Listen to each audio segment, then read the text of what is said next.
Il y a deux façons d'être riche. La première est une performance. Elle est bruyante, ostentatoire, agaçante et presque toujours temporaire. Un spectacle pensé pour attirer les applaudissements d'un public qui, en secret, attend surtout le moment où vous allez chuter. Pense au gagnant de la loterie, de nouveau sans le sou 5 ans plus tard. Pense à l'influenceur des réseaux sociaux, exhibant des Lamborghini loués, étouffant sous les dettes juste pour maintenir une illusion. Cette voie est un fragile château de cartes, construit sur le sol instable de la validation extérieure. Elle se termine comme elle doit se terminer, dans la ruine et le regret. Car une richesse proclamée est une richesse qui peut être ciblée. La deuxième façon est stratégique. Elle est silencieuse et elle est permanente. Une approche machiavélienne pour bâtir une fortune sans faire de bruit, en veillant à ne jamais devenir une cible. Il ne s'agit pas de cacher ton argent par peur, mais de maîtriser ton environnement en contrôlant l'information. C'est comprendre que le véritable pouvoir n'est pas dans ce que tu montres, mais dans la liberté que tu possèdes. C'est le milliardaire en t-shirt simple qui marche, inaperçu, au milieu du monde même qu'il façonne. C'est le chemin vers un pouvoir inébranlable, le genre de pouvoir qui n'a pas besoin de public, parce qu'il ne répond devant personne. Dans cette narration, tu vas découvrir les 7 règles machiavéliennes pour acquérir la richesse en silence et la conserver pour toujours. Nous allons disséquer les stratégies pratiques et les profondes transformations psychologiques nécessaires pour accumuler une fortune sans devenir un pion dans le jeu de quelqu'un d'autre. Il ne s'agit pas de devenir riche rapidement, mais de devenir riche pour toujours. Commençons. La première règle, maîtrise l'art du fantôme. La première et la plus fondamentale règle du guide machiavélien de la richesse, c'est de devenir un fantôme financier. Cela signifie cultiver un état d'invisibilité sociale absolue concernant tes affaires d'argent. L'amateur, nouvellement béni par la fortune, ressent un besoin irrésistible de partager la nouvelle. Il met à jour son statut, achète la voiture voyante, raconte à ses amis et à sa famille son dernier gain. Il croit que montrer son succès lui apportera du respect. C'est une erreur fatale. En réalité, annoncer ta richesse ne produit qu'une chose. Cela dessine une immense cible dans ton dos. Soudain, tu n'es plus un ami, ni un cousin. Tu es une ressource. Tu deviens le premier nom sur chaque liste de demandes de prêts, de coups de pouce, de plans d'affaires soi-disant inratables. Tes relations deviennent transactionnelles, empoisonnées par le spectre de ton succès. La jalousie, ce venin capable de gâcher les amitiés les plus pures, commence à infiltrer ton monde. Machiavel avertissait qu'il est plus sûr d'être craint qu'aimé, mais dans le jeu moderne des finances personnelles, il est surtout plus sûr d'être inconnu. Le maître, au contraire, se déplace dans un silence absolu. Il comprend que le mystère est une forme de pouvoir. Quand personne ne connaît ton prochain mouvement, personne ne peut le contrer. Quand personne ne connaît l'étendue de tes ressources, personne ne peut te manipuler. Sa vie extérieure reste celle d'une modestie confortable, alors que son empire intérieur grandit. Sa voiture est fiable, pas tape à l'œil. Sa maison est agréable, pas ostentatoire. Ce n'est pas un théâtre de pauvreté. C'est un refus stratégique de jouer la comédie de la richesse pour un public qui n'a aucune importance. Vois les choses comme ceci. L'homme bruyant achète une ceinture Gucci à 1000 €, avec une boucle qui hurle son prix à tous ceux qui la regardent. L'individu silencieux et stratégique dépense le même montant pour une ceinture en cuir sur mesure, sans marque apparente. Pour l'œil non averti, ce n'est qu'une ceinture.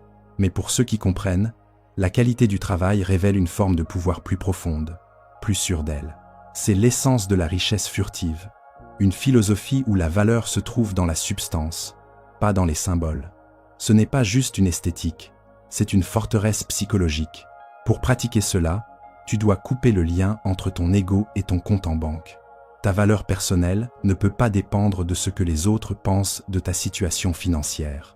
Cela exige un basculement psychologique profond, où tu tires ta satisfaction non pas des applaudissements, mais de la certitude silencieuse de savoir que ta forteresse est solide. Devenir un fantôme signifie que tu cesses de parler d'argent. Tu passes en revue ton empreinte numérique et tu la purges de toute mise en scène de richesse. Et surtout, tu résistes à l'inflation de style de vie. Quand un surplus arrive, l'amateur améliore immédiatement son niveau de vie. Le maître, lui, maintient le même train de vie et dirige ce surplus vers ses investissements, accélérant en silence sa trajectoire vers la véritable liberté.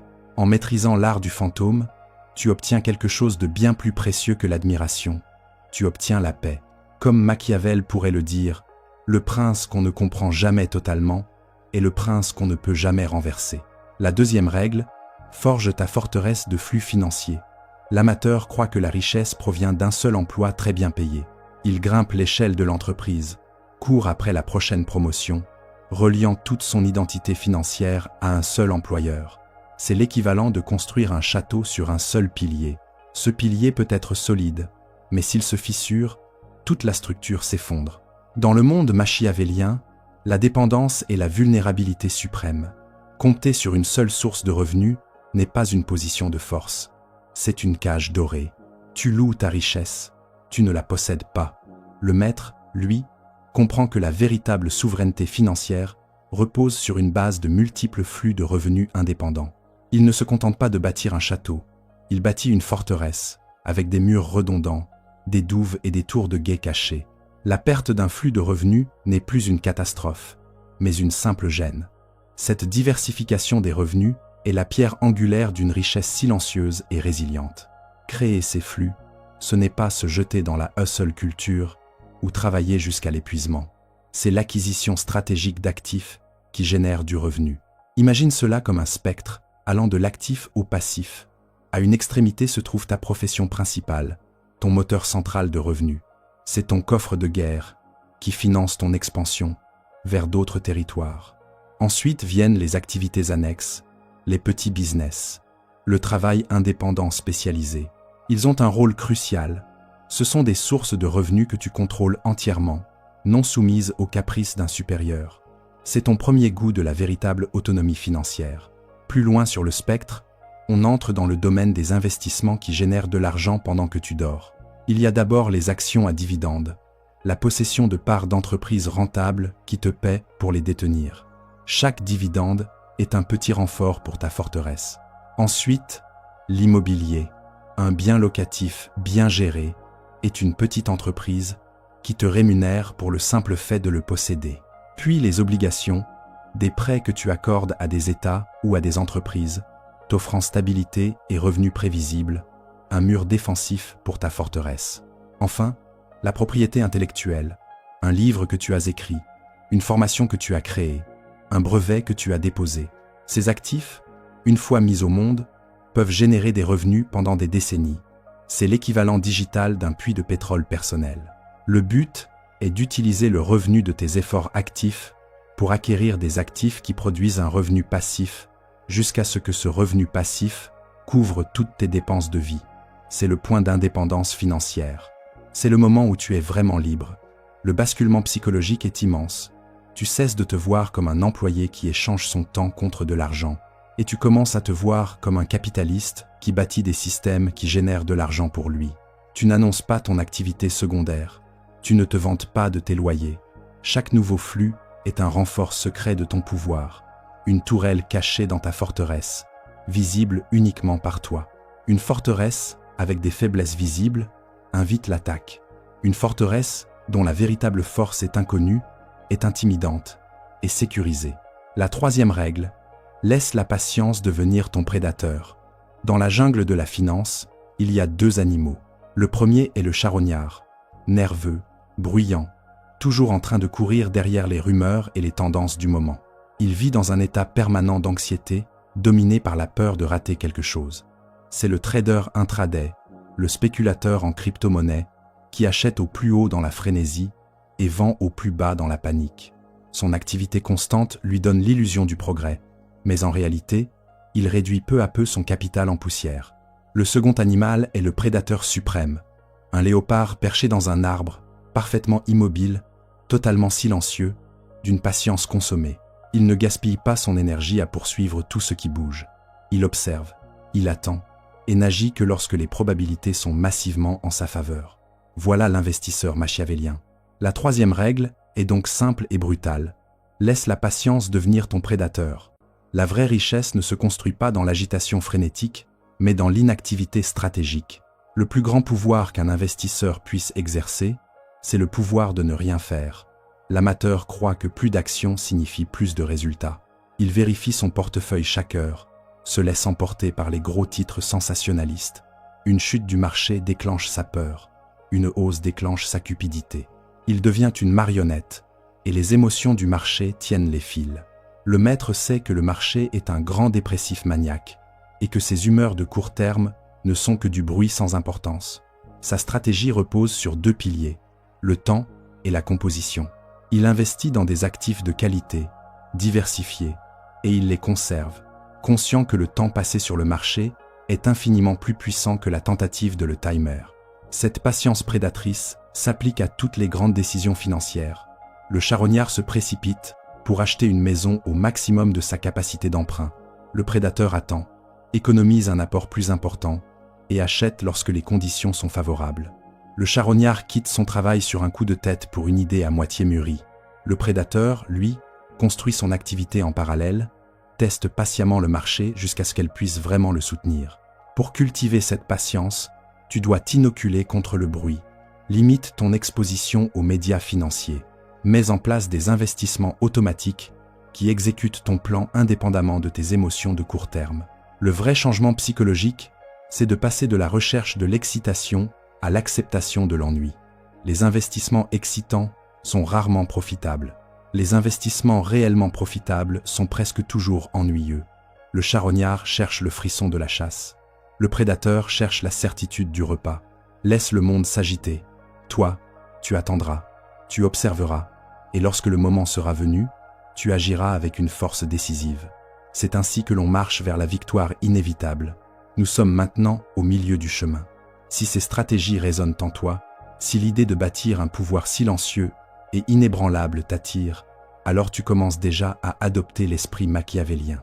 Ce n'est pas seulement un ensemble de conseils financiers, c'est une philosophie de contrôle et de liberté. La 4e règle arrive, et elle est sans doute l'une des plus contre-intuitives. Règle numéro 4. Rejette la parure du paysan pour la substance du roi. Imagine 2 hommes. Le premier, le performeur, est couvert de logos de grandes marques et porte la tendance du moment. Sa vie est une vitrine de consommation. Il croit que ses possessions révèlent son statut. Il court après l'apparence du pouvoir. Mais cette apparence coûte cher. Les vêtements à la mode seront dépassés l'année prochaine, et la plus grande part de sa fortune est littéralement sur son dos, en train de perdre de la valeur à chaque pas. Il possède des décorations, mais il manque de substance. Le second homme, le roi, est habillé simplement, avec des vêtements intemporels. Pour l'œil moyen, il est banal. Mais pour le regard averti, la qualité du tissu et la perfection de la coupe parlent un langage différent, le langage de la substance, de la longévité, de la confiance tranquille. Son pull a peu être coûté plus cher que toute la tenue du performeur, mais son achat est un investissement dans la qualité durable, pas la location d'un statut éphémère. C'est cela, la 4e règle. Rejette la parure du paysan, choisis la substance du roi. Le monde moderne nous a conditionnés à croire que dépenser est la finalité de la richesse. Si tu l'as, montre-le. C'est l'esprit du paysan, un appel désespéré à la validation extérieure qui maintient les gens perpétuellement fauchés. Une étude récente a montré qu'une grande partie des personnes gagnant plus de 100 000 $ par an vivaient pourtant d'un salaire à l'autre, prisonnières de cette mentalité. L'esprit du roi, lui, est différent. Pour le roi, la richesse n'est pas faite pour être exhibée, elle est faite pour le contrôle, la sécurité et la liberté. Il comprend la différence cruciale entre actif et passif. La parure, c'est tout ce que tu achètes qui perd de la valeur et qui sert principalement à être vu. Voitures de luxe, vêtements saturés de logos, dernière nouveauté technologique, tout ce costume du bouffon moderne. La substance, c'est ce qui conserve sa valeur, prend de la valeur ou génère des revenus. Tes investissements, tes compétences, tes entreprises. Adopter cette règle signifie que tu dépenses généreusement sur ce qui construit ton empire et avec parcimonie sur ce qui ne le fait pas. Tu investis dans la qualité, pas dans les logos. En adoptant un état d'esprit acheté pour durer toute une vie, tu investis dans les expériences plutôt que dans les objets, remplissant ton esprit de souvenirs et ton portefeuille d'actifs. Et surtout, tu investis en toi-même. Le plus grand actif que tu posséderas jamais, c'est ton propre esprit. Une nouvelle compétence te donne un retour sur investissement qu'aucune montre de luxe ne pourra jamais égaler. Le roi n'a pas peur d'être frugal dans les domaines qui n'ont pas d'importance. Il peut très bien rouler dans une Toyota de 10 ans, non pas parce qu'il ne peut pas se payer mieux, mais parce qu'il préfère envoyer ce capital dans un actif qui croît. Il sait que chaque euro non dépensé dans un passif est un euro qui peut être mis au travail dans son armée d'actifs. Rejeter la parure du paysan est un acte de rébellion. Le performeur est esclave de son image. Le roi est libre. Sa substance travaille pour lui, en silence, construisant le luxe ultime, la liberté de vivre selon ses propres termes. La 5e règle, bâtit l'empire invisible. L'amateur qui reçoit de l'argent pense en termes d'achat. Qu'est-ce que je peux m'acheter? Une maison, une voiture, des vacances. Son univers financier est tangible, visible, et donc fragile. Le maître, lui, pense en termes de système. Il se demande, quelles structures invisibles puis-je construire pour protéger et faire croître cette richesse automatiquement et indéfiniment? La 5e règle, c'est bâtir l'empire invisible. C'est le passage du rôle de simple joueur à celui d'architecte du jeu. Ton empire invisible est un réseau de systèmes financiers automatisés et optimisés qui travaillent 24 heures sur 24, 7 jours sur 7, pour augmenter ta valeur nette avec un minimum d'intervention. Il est silencieux, efficace et ennuyeux. Et parce qu'il est ennuyeux et invisible, il est puissamment efficace. Le premier pilier, c'est la capture automatique de richesse. Dès que ton salaire tombe, une série automatique de transferts s'exécute sans que tu aies à bouger le moindre doigt. Une part va vers les investissements, une autre vers un compte d'épargne à rendement élevé, une autre encore pour anéantir tes dettes à haut intérêt. Cette stratégie du « paye-toi d'abord » retire l'émotion et la volonté de l'équation. Ta richesse croît non pas parce que tu es discipliné chaque jour, mais parce que tu as été discipliné une seule fois, au moment où tu as conçu le système. Le deuxième pilier, c'est la forteresse fiscale. L'amateur se concentre sur ce qu'il gagne. Le maître se concentre sur ce qu'il garde. Les impôts constituent souvent ta plus grosse dépense. Construire un empire invisible signifie minimiser légalement et éthiquement ta charge fiscale en utilisant les règles mêmes que l'État met à ta disposition. Cela implique de maximiser les avantages fiscaux des plans d'épargne, de comprendre la fiscalité des plus-values à long terme et de tirer parti des structures d'entreprise pour accéder à des déductions inaccessibles aux salariés classiques. Le troisième pilier, c'est le bouclier contre les responsabilités. Un empire invisible est protégé des attaques. Un procès, un accident, une urgence médicale peuvent réduire à néant des années d'épargne. Il s'agit alors d'utiliser des structures juridiques comme des sociétés ou des montages de protection patrimoniale pour créer des cloisons entre tes actifs. Ainsi, si une partie de ton empire est attaquée, le reste demeure intact. Le quatrième pilier, enfin, c'est le moteur de connaissances. Ton empire n'est pas seulement financier, il est aussi intellectuel. Le maître est un étudiant permanent qui consacre chaque semaine du temps à lire et à apprendre. Pendant que l'amateur regarde la télévision, le maître aiguise son esprit, l'arme ultime de son arsenal. Tu ne parles pas de ta stratégie d'investissement automatisée. Tu ne te vantes pas de ton efficacité fiscale. Tu construis simplement tout cela en silence, en arrière-plan. Le résultat, c'est un empire qui ne fait pas seulement croître ton argent, mais aussi ton pouvoir, ta sécurité et ta liberté. La 6e règle, porte l'armure de l'indifférence. Quand tu commences à accumuler de la richesse, même dans le silence, le monde te mettra à l'épreuve. Ces épreuves ne se présentent pas sous la forme d'attaques frontales, mais de manipulations psychologiques subtiles de la part de tes amis, de ta famille, de tes collègues, pensées pour exploiter tes émotions, ta culpabilité, ta générosité, ton ego. La 6e règle est ton bouclier. Porte l'armure de l'indifférence. Cela ne signifie pas devenir une personne froide et insensible, mais cultiver un état de camouflage émotionnel, un détachement stratégique face au jeu que les gens jouent autour de l'argent. Pour le bâtisseur de richesses silencieuses, les émotions sont le point le plus fragile de son armure financière. Réagir sous le coup de l'émotion, c'est commettre une erreur stratégique qui transfère le pouvoir aux autres. Le premier test, c'est le chantage à la culpabilité. Ça doit être agréable de ne plus avoir à s'inquiéter des factures. Cette phrase est une sonde, conçue pour te faire te sentir coupable de ta réussite. L'amateur tombe immédiatement dans le piège. Il se précipite pour payer le dîner, offrir de l'argent, dire oui à un prêt. Il vient d'être manipulé. Le maître, lui, portant l'armure, reconnaît ce commentaire pour ce qu'il est. Il répond avec un calme détaché. Oui, c'est vrai que tout devient cher de nos jours. Il valide l'émotion, sans accepter le fardeau implicite de la culpabilité. Le deuxième test, c'est la proposition non sollicitée. Un cousin vient te parler d'une idée de business inratable. Un ami veut que tu investisses dans une crypto-monnaie révolutionnaire. L'amateur, par peur de vexer, se laisse embarquer. Le maître a une règle simple et inébranlable. J'ai une règle stricte. Je ne mélange jamais mes investissements avec mes relations personnelles. Ce n'est pas un rejet de la personne. C'est l'application d'un principe. Cela rend le refus impersonnel et préserve la relation. Le troisième test, le plus insidieux, c'est la flatterie. Tu es tellement doué avec l'argent, tu mérites une voiture plus luxueuse. Ce compliment subtil t'encourage à abandonner ta stratégie silencieuse et ennuyeuse au profit de quelque chose de plus visible. L'ego de l'amateur gonfle immédiatement. Il troque sa Toyota fiable contre une BMW clinquante avec des mensualités écrasantes. Le maître, lui, entend la flatterie et reste totalement immobile à l'intérieur. Il sait que sa stratégie fonctionne. Il n'a pas besoin de validation extérieure.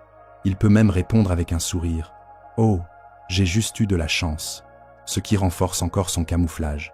Cette armure te permet d'être généreux, mais selon tes propres règles. La vraie générosité est proactive, pas réactive. Elle fait partie d'un plan financier, et non une réponse impulsive à une histoire triste. L'armure de l'indifférence n'est pas un mur pour repousser les gens, c'est un filtre qui te permet d'interagir avec le monde selon tes conditions, en protégeant ta richesse, ta tranquillité d'esprit et ton pouvoir. La 7e règle, affame l'ego, nourrit l'empire. Nous arrivons à la dernière et plus profonde règle, celle qui soutient toutes les autres. La 7e règle, c'est affame l'ego, nourrit l'empire. Ton ego, c'est la part de toi qui réclame la reconnaissance, qui veut l'approbation des autres. C'est cette voix intérieure qui murmure. Montre-leur à quel point tu as réussi. Dans la philosophie machiavélienne de la richesse, ton ego n'est pas ton allié. C'est ton ennemi intérieur le plus dangereux, le traître au cœur même de ta forteresse financière. L'ego veut être alimenté par des signes visibles de succès. Le nourrir coûte cher. Cela mène à l'inflation du style de vie et à un effort constant pour paraître riche. Ton empire, au contraire, est la somme silencieuse et croissante de tes actifs. Il vit de capital. Il se nourrit de l'argent que l'ego aurait gaspillé. Chaque euro dépensé pour impressionner quelqu'un est un euro que tu as volé à ton empire. Chaque achat ostentatoire pour flatter ton ego, c'est un soldat que tu retires de l'armée qui se bat pour ta liberté future. L'amateur vit pour nourrir son ego. Le maître comprend que c'est un marché de dupes. Il fait le choix conscient d'affamer l'ego et de rediriger tout ce capital vers la croissance de l'empire. Il trouve son plaisir non pas dans le fait d'être vu, mais dans le fait de voir son relevé de portefeuille augmenter. Il comprend que le vrai pouvoir est invisible. Il utilise la gratification différée comme une arme. Il reporte l'achat de la nouvelle voiture de 5 ans, investit cet argent à la place, et laisse cet investissement croître jusqu'à ce qu'il puisse acheter la voiture comptant, avec du capital restant. Il transforme la patience en profit. Son identité n'est plus attachée à ses possessions. Il se voit comme un bâtisseur, un stratège. Ses possessions sont des outils, pas des extensions de sa valeur personnelle. Le but ultime de l'empire n'est pas le statut, c'est la liberté. La liberté de quitter un travail qu'il déteste, la liberté de ne plus vivre dans l'angoisse financière, la liberté de disposer de son temps, son actif le plus précieux, comme il l'entend. L'ego, lui, chasse le statut, une forme d'esclavage où ta vie est enchaînée aux opinions des autres. L'empire, lui, construit la liberté, la seule forme de richesse véritable. Chaque fois que tu ressens l'envie d'un achat impulsif, motivé par le statut, tu dois t'arrêter et te demander « Suis-je en train de nourrir mon ego ou de nourrir mon empire ?» Accepte d'être vu comme modeste, frugal, voire ennuyeux, si cela signifie que ton empire prospère. Laisse les autres savourer leurs minutes d'applaudissement. Tu ne construis pas une vie qui a l'air belle de l'extérieur. Tu construis une vie qui, de l'intérieur, te fait vraiment du bien. Tu construis un empire qui te donnera le prix ultime, une vie de souveraineté absolue. Le chemin que nous avons parcouru aujourd'hui n'est pas la voie conventionnelle. C'est une route plus silencieuse, plus réfléchie, infiniment plus puissante. Récapitulons ces 7 règles machiavéliennes, non pas comme une liste froide, mais comme les piliers d'une seule et même stratégie. D'abord, tu maîtrises l'art du fantôme. Tu apprends à agir dans le silence financier, sans exhiber tes ressources. Ensuite, tu forges ta forteresse de flux financiers, tu crées une base de revenus multiples qui rendent ton système résilient. Puis tu laisses la patience devenir ton prédateur, tu fais du temps et de la composition tes plus grandes armes. Après cela, tu rejettes la parure du paysan pour la substance du roi, tu cesses de courir après les bibelots et tu investis dans les actifs qui durent. Tu bâtis ensuite ton empire invisible, tu crées des systèmes automatisés qui protègent et font gonfler ta richesse en coulisses. Tu revêts l'armure de l'indifférence, tu te défends contre les manipulations émotionnelles qui cherchent à exploiter ta réussite. Enfin, tu choisis d'affamer l'ego et de nourrir l'empire. Tu privilégies la liberté de long terme plutôt que le statut de court terme. Ce ne sont pas de simples astuces, mais les colonnes d'un état d'esprit unifié. Un état d'esprit qui choisit la discrétion plutôt que l'exposition, la substance plutôt que le spectacle, et la liberté plutôt que la célébrité. Le monde continuera de récompenser les bruyants et les voyants avec une attention passagère. Laisse-leur cette récompense fragile. Toi, tu joues pour un autre prix. Tu ne cherches pas l'approbation temporaire de la foule. Tu construis la sécurité permanente d'une forteresse. Tu ne poursuis pas un style de vie. Tu construis un héritage. Avance dans le silence et laisse ta liberté faire le bruit. Si cette philosophie de puissance silencieuse a laissé une empreinte en toi, reste fidèle à ses principes et intègre-les dans ta vie quotidienne. Considère-toi comme un membre de ce cercle de penseurs qui privilégie la stratégie au statut, la discipline aux apparences. À toi maintenant de décider quelles règles t'ont frappé le plus fort, lesquelles exposent les faiblesses de ton ego, lesquelles révèlent les failles de ta forteresse. Réfléchis-y en profondeur et observe ton propre comportement face à l'argent, au regard des autres, à la tentation de briller. N'oublie jamais, le but n'est pas d'être vu comme riche, le but est d'être réellement souverain. Tant que tu construis patiemment, silencieusement, méthodiquement, tu t'éloignes du théâtre fragile des apparences pour entrer dans le royaume solide de la vraie puissance.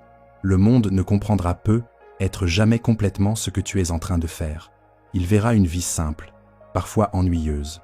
Mais derrière ce masque volontaire, ton empire s'étendra, pierre après pierre, actif après actif, décision après décision. Avance en silence et laisse ta liberté, un jour, parler pour toi.